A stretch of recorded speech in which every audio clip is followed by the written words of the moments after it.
do in this video is give you an explanation of the midterm project and the final project. If you're watching this and it is not spring of 22, ignore the dates on here. Okay, so what you're going to do for your midterm project and the final project, basically it's the same exact directions, the same exact rubric, except you're going to be focusing on different time periods. So what you're going to do is you're going to make a PowerPoint presentation that traces the development of Western music for the midterm is going to be from the Middle Ages to the Baroque period.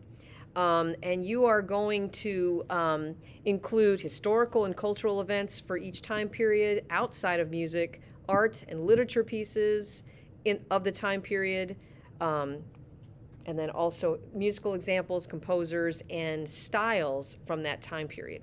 So this is what I'm looking for. I'm just going to go through the rubric first, and then I'm going to show you an example. Okay, so I want the appropriate number of slides. You need to have at least 20 slides, and title slides don't count. So don't include them and put that in your count. I will take off for that. Organization, obviously I want it to be creative, I want it to be neat, organized, and instructive. I want you to think of this as being a presentation that you might show to somebody to kind of show what you're learning in music appreciation class. What would be the development of music and what was going on besides music as you're learning about it.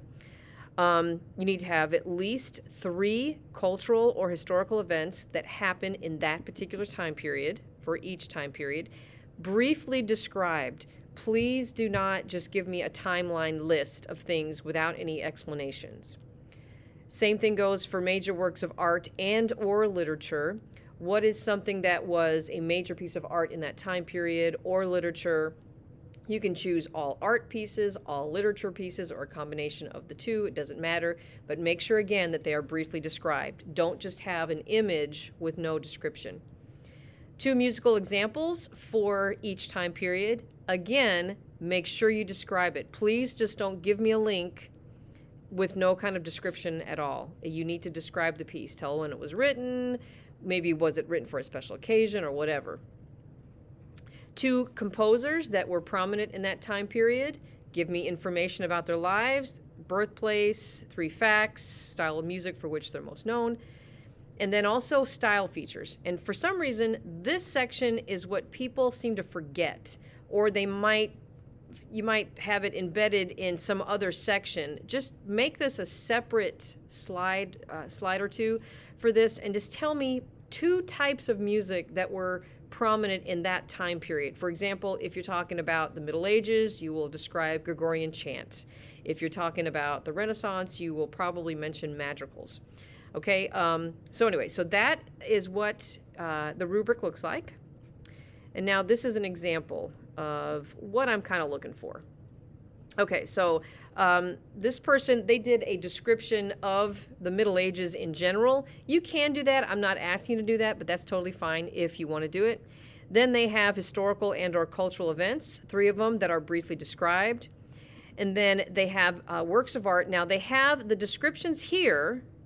And then what they did is they put the images later on a separate slide. But as long as the descriptions are there, that's totally fine.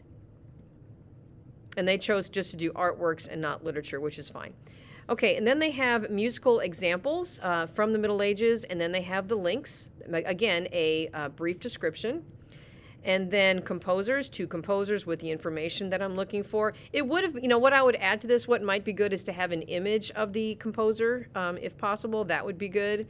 And then 2 types of music that were prominent in that particular time period. And then they do the same thing for the other time periods.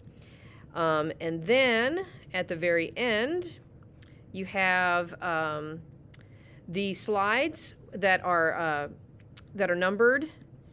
The references, these are the sources that this person used.